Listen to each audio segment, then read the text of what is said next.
My sisters and brothers, a reading from the Holy Gospel according to Saint Matthew. Glory to you, O Lord. And Jesus said to his disciples, "Hear the parable of the sower. The seed sown on the path is the one who hears the word of the kingdom without understanding it. And the evil one comes and steals away what was sown in his heart. The seed sown on rocky ground is the one who hears the word and receives it at once with great joy. But he has no root and lasts only for a time. When some tribulation or persecution comes because of the word, he immediately falls away. The seed sown among the thorns is the one who hears the word, but then worldly anxiety and lure of riches choke the word, and it bears no fruit. But the seed sown on the rich soil is the one who hears the word and understands it, who indeed bears fruit and yields 100, a 60, and a 30-fold. My sisters and brothers, the good news of our salvation. Praise to you, O Lord Jesus Christ. Good morning, my sisters and brothers. We are now on our second day of our Novena to Saint Ignatius of Loyola. Today's Gospel is basically an explanation of the parable of the sower.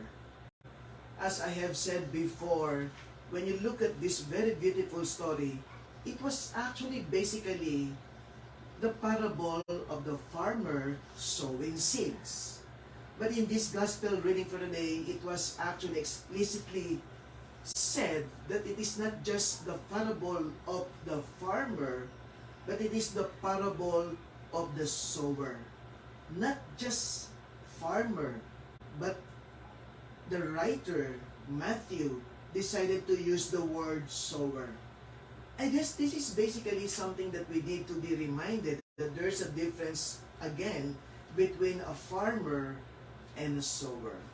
A farmer, when he will, in a way, plant something, there is always an expected result. In other words, he needs to earn, he needs to harvest a good harvest. On the other hand, when we say sower, it means that my job is basically to just plant without also thinking of the harvest. We or God or all of us as disciples are basically also like that. We are supposed to be the sower.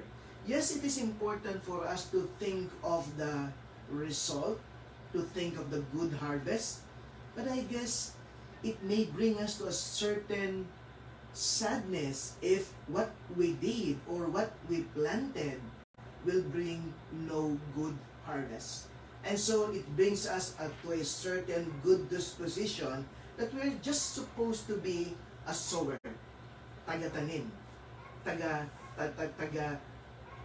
paglagay lamang ng mga butil upang magkaroon ng mga ani. We are just a sower.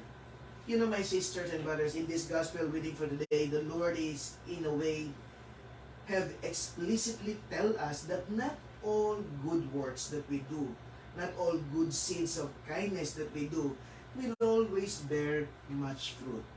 Some of the seeds will go into waste. Some of our effort will go into waste. And sometimes this is also the reason why we are so disappointed, because everything that we do is actually going into waste. But if you are loving, if you know how to love, you will never think of the result. Yes, result is very important, but you will never dare to think of it, because for you, all you need to do is to plant kindness, do kindness, love people with or without result. And this is something that we need to be reminded of. St. Ignatius of Loyola will always insist on the importance of magis. For those who don't understand one of the main principles of St. Ignatius of Loyola, it is actually magis. Magis means more. But more here does not necessarily mean that we're supposed to do more work. But magis is more love. Because sometimes people misinterpreted that magis means that we're supposed to do many, many works in order to please God.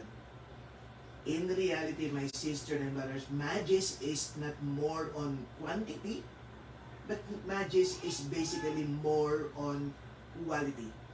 In other words, we give our best. In other words, we are not a result-oriented person. We are love-oriented person that because of the magis to do more with or without result, I'm going to do it.